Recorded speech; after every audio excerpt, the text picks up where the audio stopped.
Hello बच्चों, let's see this question. The question says, which one of the following is an amide involved in the nitrogen assimilation by plants? तो question पूछा है, यहाँ जो हमें चार ऑप्शन दिए हैं that is A, B, C and D, इसमें से वो कौन सा एक एमाइड है जो कि नाइट्रोजन एसिमिलेशन में इन्वॉल्व है। तो क्वेश्चन के लिए जो हमारा की कॉन्सेप्ट रहेगा, it is going to be nitrogen assimilation.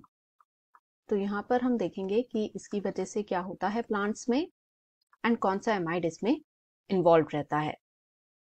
तो ये जो है एक मॉडरेट लेवल का क्वेश्चन है।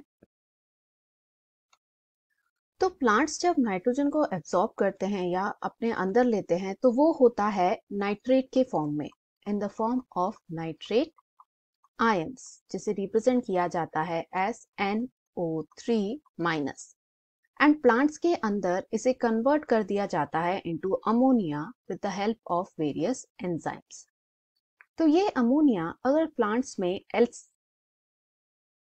एसिमिलेट होने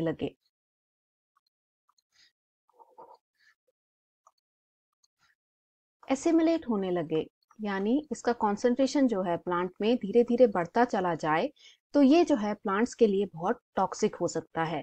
तो इस वजह से ये अमोनिया जैसे जैसे बनता जाता है वैसे वैसे इसे इनकॉर्पोरेट कर दिया जाता है, यानी ट्रांसफर कर दिया जाता है इनटू अमाइड्स।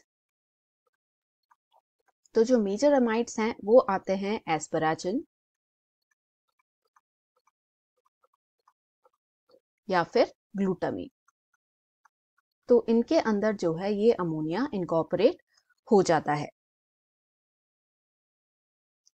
तो अब यदि हम क्वेश्चन में दिए ऑप्शंस को देखें, फर्स्ट हमें दिया है ग्लूटामेट। तो ग्लूटामेट जो है ये वो ग्रुप है जिसको कि जो अमोनिया है